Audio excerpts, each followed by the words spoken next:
Hello everyone, Lance Mechanist here, bringing you another World of Warships Legends video. This one is, well, it's gonna be a little bit late. I recorded this earlier, an update day, but was unable to upload it because, of course, had to go to work.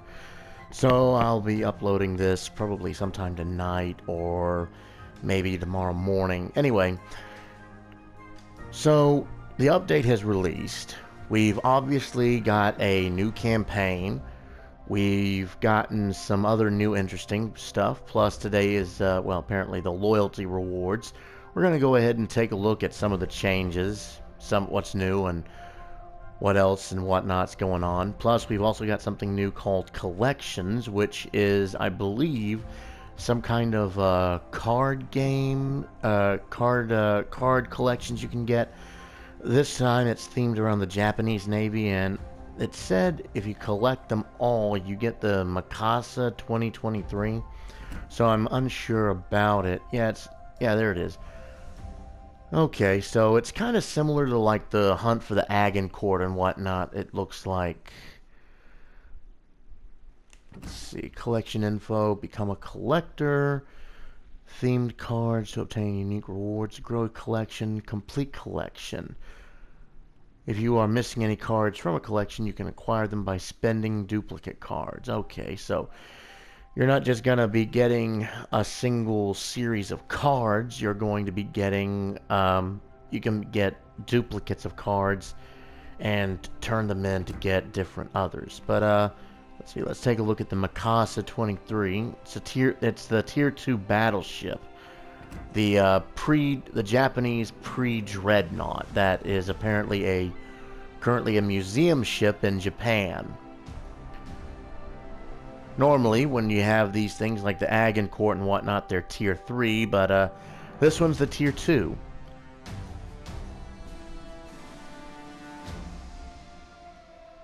A lot of secondaries, and only 2 turrets with the main guns. And again, like I said, she's pre-dreadnought. This was the flagship of Admiral Haihachiro when he confronted the when he led the Japanese Navy against the forces of the Russian. Well,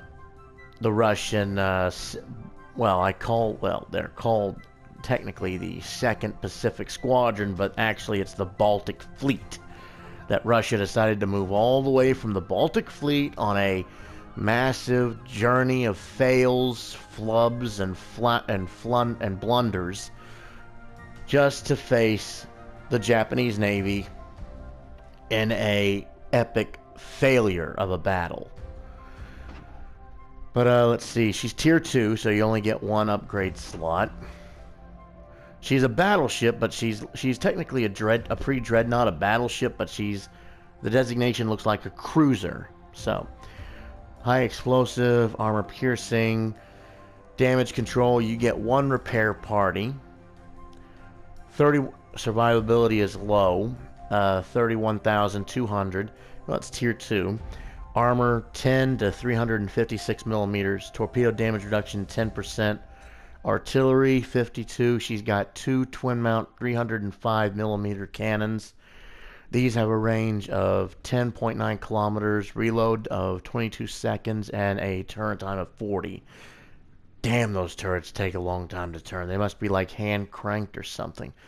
HE damage is 5100 with a 29% chance to set fire, 7700 AP armor piercing max damage. Secondaries seem to be where she's at. She's got 18 single mount 76.2 millimeter cannons with a range of 3 kilometers and a reload time of 5.5 seconds. HE shell damage is 1300 with a 5% chance to set fire. 18 on each side, so she's got 9 on each side. And then she's got 14 single mount 152 millimeter cannons. Again, range is 3 kilometers. Reload time is 13 seconds. And HE shell max damage is 2700 with a 6% chance to set fire. So that means she's got 7 of those per side. Max speed is 18 knots. Pre-dreadnought, go figure. Not exactly built for speed. Turning circle is 450 meters. Rotor shift time 10.2 seconds. Concealment. Detectability by sea 9 kilometers. Firing main guns 10.9. On fire is 11. Detectable by air 5.4 kilometers. 11.5 after firing the main guns. 8.4 if on fire. Guaranteed detectability is 2 kilometers, and the smoke firing penalty is 7.4 kilometers. Okay, so as you can see, this ship obviously lacks any sort of anti-air whatsoever. No surprise, being that the Mikasa was built before the age of the aircraft. So, technically, I really can't see any reason other than just either pure shits and giggles, or you're a collector, that you'd have the Mikasa and you'd take it into battle. If you go up against carriers, you're dead. It's as simple as that with this, with it looks like this. But, well, I say that, but then again, I don't have the Mikasa, I don't have the base Mikasa. If it's possible, I don't. So, this is just pure speculation. They added a new tab, statistics. This is probably where you could show, like your status versus AI, standard, ranked, arena, brawl. Armor. Let's take a look. Well, she's got some armor plating. Well, she's a pre-dreadnought, so of course she does. Wait a minute. Did I see that right? Oh dear. Can anybody say detonated? Yeah, because, look at this. You take a shell in the right position, your ass is gonna go flying. Good Lord.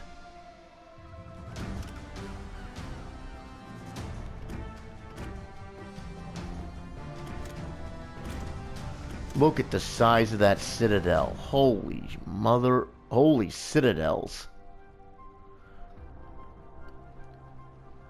That citadel is thick and big. And it comes out of the water. It's it's a raised citadel. You do have a turtleback, but take a look at this. The turtleback only extends a little bit of the way, and it's casemate armor. So, you've got the area under the forward and the area under the aft turrets exposed. Let's see. That's the auxiliary room armor. Yeah. Superstructure armor. Let's see. Torpedo protection. Runs the length, of course, but still, the armor's basic. Just goes to show how old the ship is. This ship was devised when torpedoes were more likely to blow up their own ships than they were to actually hit the enemy. Big guns, armed with high caliber main battery guns. That's the only thing she's got going for her, but she is slow. The best squadron battleship of the Imperial Japanese Navy during the Russo-Japanese War. The ship is well balanced with excellent armament, armor, and speed for her time. However, okay, the new yeah, okay. Mikasa was in many respects largely inferior to successive dreadnought battleships. This ship has an alternate paint scheme. The Mikasa 23 is considered a cruiser in World of Warships Legends for matchmaking purposes. She entered service in 1902. She was the only one of her class. Okay. Look into the history of the Japanese Navy by collecting a range of cards that feature impactful warships, aircraft, officer insignias, and one of the pillars of the whole organization, Admiral Isoroku Yamamoto. For those of you unaware, Yamamoto was the brainchild behind the Pearl Harbor attack. December 7, 1941, the attack that brought America into World War I. Most famously quoting, "We have awakened a sleeping, all I fear we have done is awaken a sleeping giant and filled him with a terrible resolve." Okay, so let's take a look at the campaign.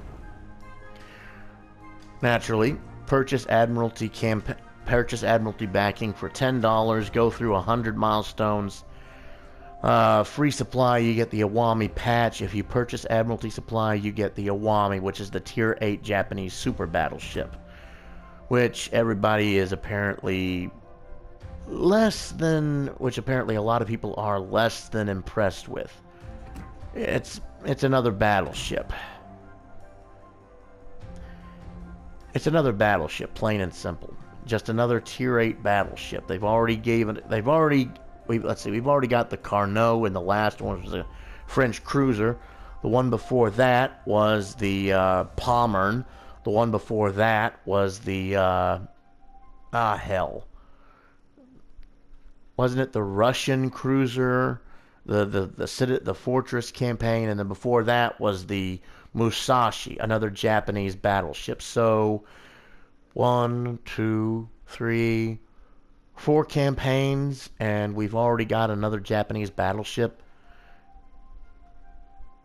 Would it kill them for something American? Maybe something other than a battleship, maybe another split campaign, but oh well, that's neither here nor there. Let's go head to the end of this thing and take a look at this monster.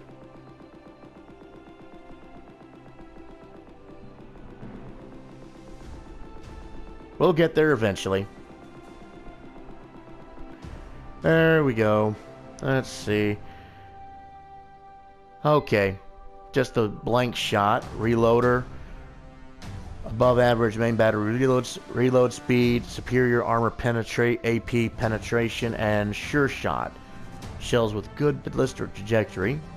Making aiming easier. Let's go ahead and view her.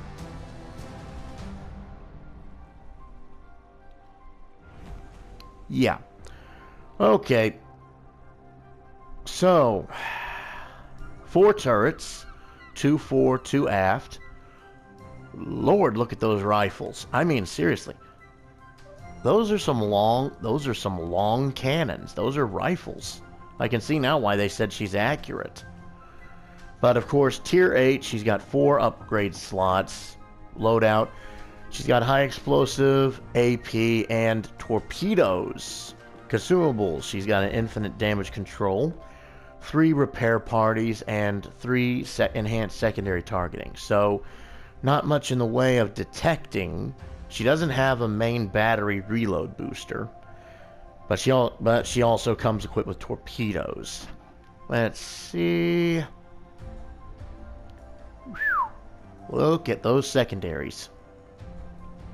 I may not have much in the way of liking this ship, but you see those secondaries pointing at you and you're in a destroyer, yeah, you'd better pray you got good concealment.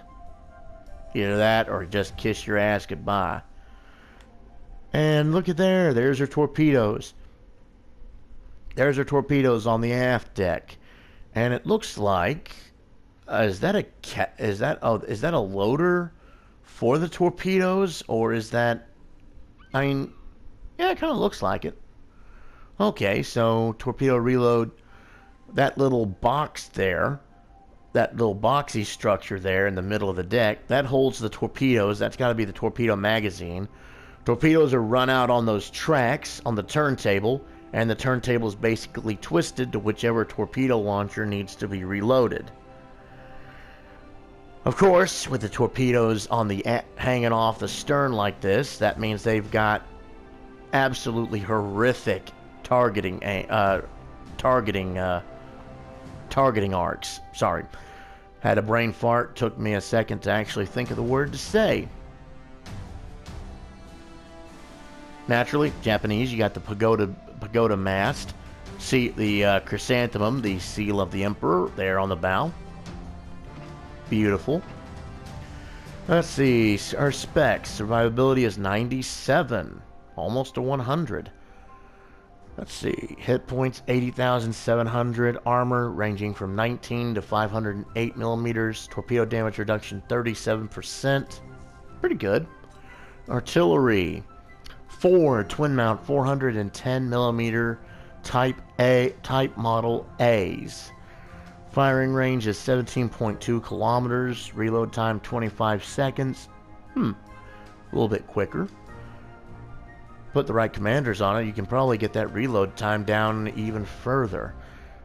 Turn time 180 degrees from port to starboard or starboard to port, 35 seconds.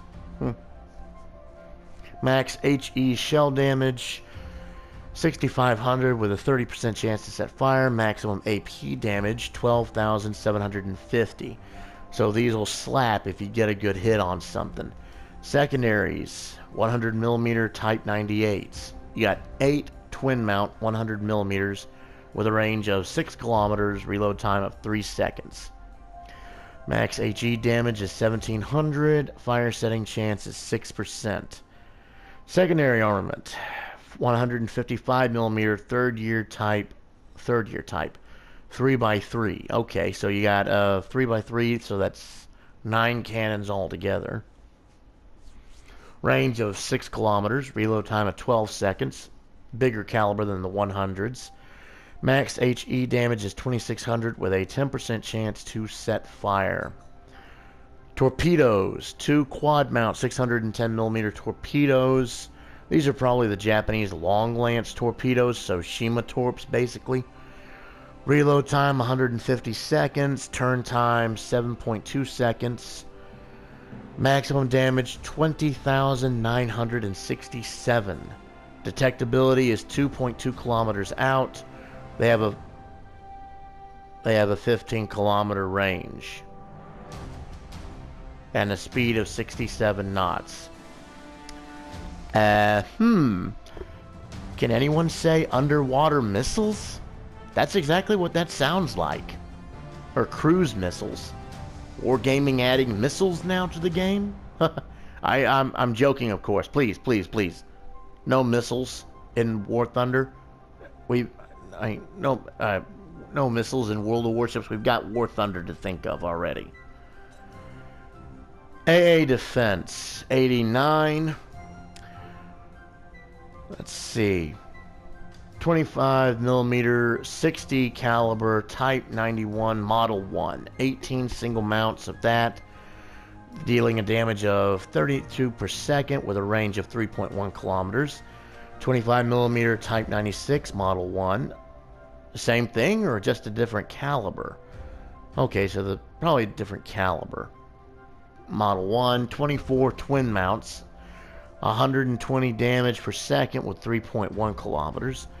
25 millimeters Type 96 Model 2s. Japanese really love their 25 millimeters. 12 triple mounts, dealing 73 damage per second, range of 3.1 kilometers. And then, of course, the 100 millimeters get in on the action, dealing 166 damage a second with a range of 5 kilometers. So, pretty good AA, but the range is danger close. You're not going to be able to hit carrier aircraft before they go ahead and get their torpedoes or bombs away on you. When it comes to AA, stick to formations. Let your AA get bolstered by whoever you're with. And of course, as a carrier main, I have to say, go ahead, sail by yourself. Let your AA prove a point. Let's see, maneuverability. Top speed is 28.2 knots. Turning circle radius is 880 meters. Rudder shift time 17.1 seconds. Concealment, it's a battleship. It's big. 15.8 kilometers. Detectability after firing main guns is 17.2. On fire is 17.8. That's detectability by sea. Detectability by air, 12.7 default, 20.9 when firing the guns. 15.7 if you're on fire. Of course, guaranteed detectability is 2. Smoke firing penalty is 15.4 kilometers. Of course, again, her statistics, her armor. Let's go ahead. She's got some armor to her. I'm not going to try and do all the mathematics that everybody does for the armor, because I'm not even sure of myself the formulas. I need to look them up just so that I can do that eventually. But let's just go ahead and strip away the armor. Let's take a... okay. Well... do I have to say it? Go broadside in this thing, you're gonna get slapped. That Citadel is way out of the water. That's it. Good Lord.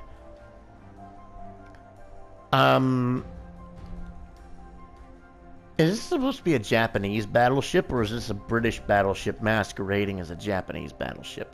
Because, yeah, the only thing I can think of would be the raised citadel, of certain British ships.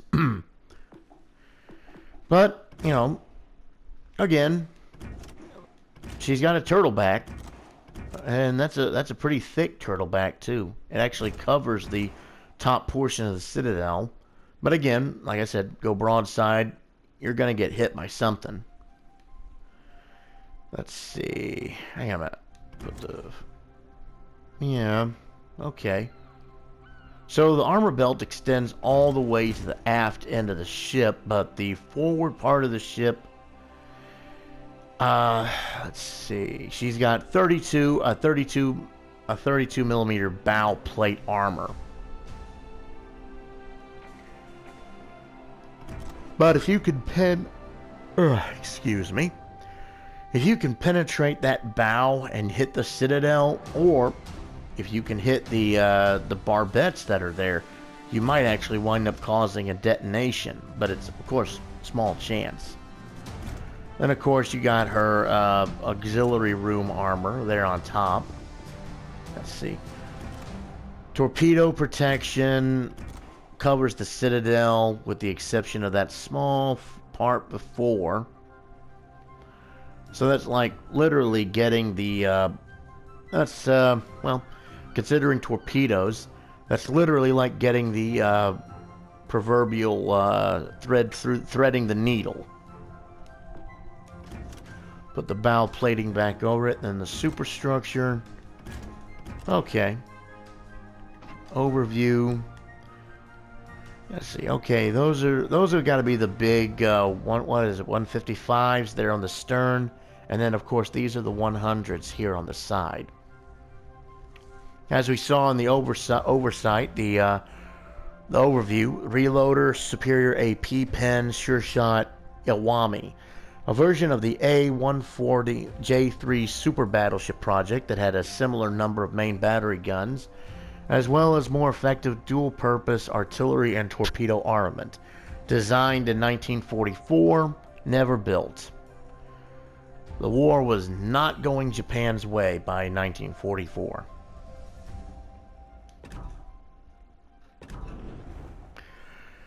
So that's that. Let's see.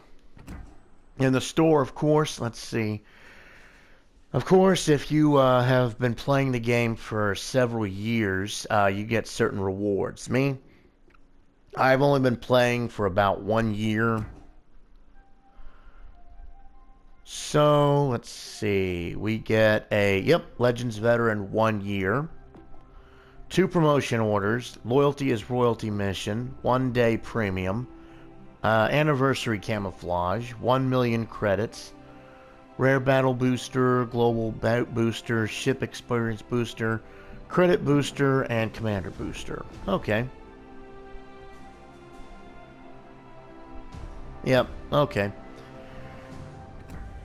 But of course, if you've done, but of course, I guess, 2 to 3 years, or 4 years, well, 4 years you get a special ship, the Cyclone will.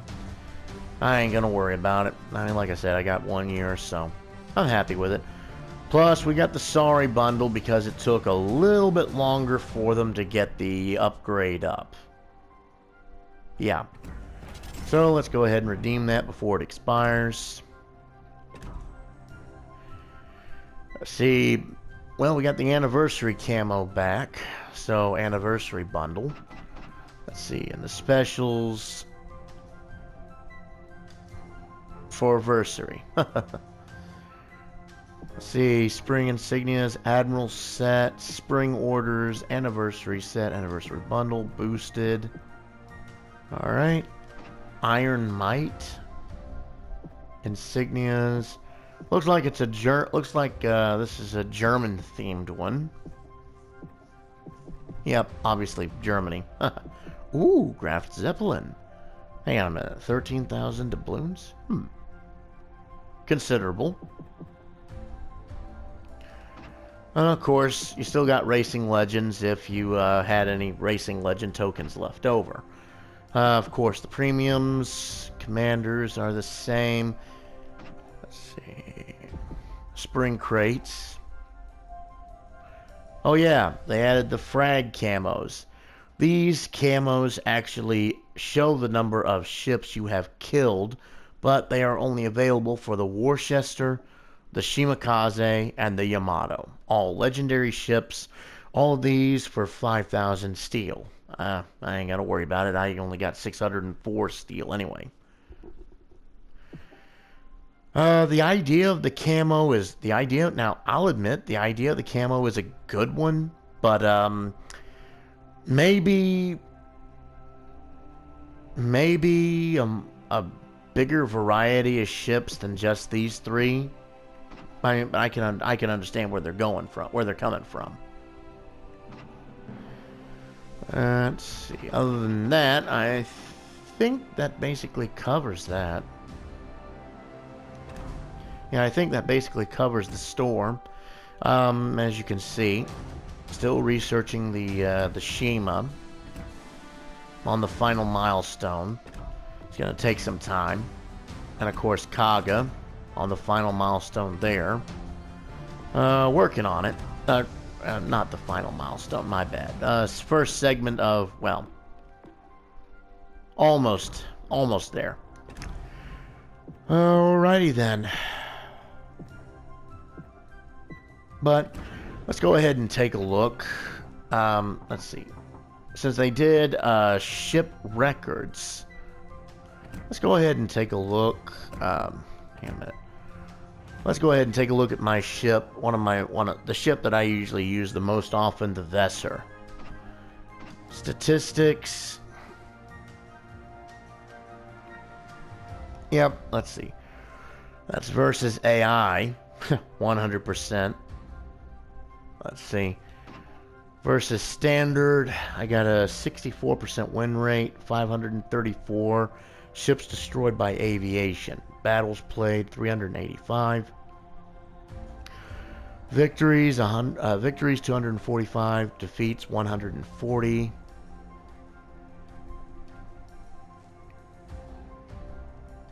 Okay.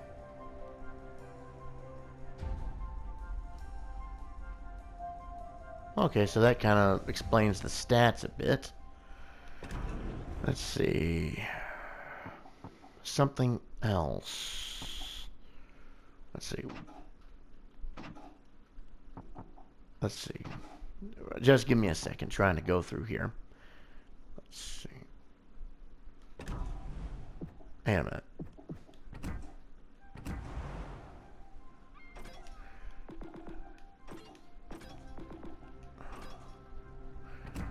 Take a look at the Texas.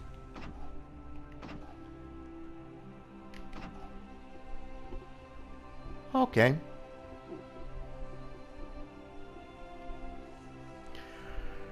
Okay, there's that.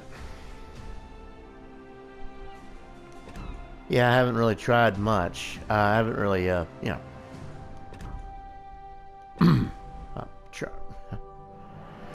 Alrighty. So apparently, that's the updates.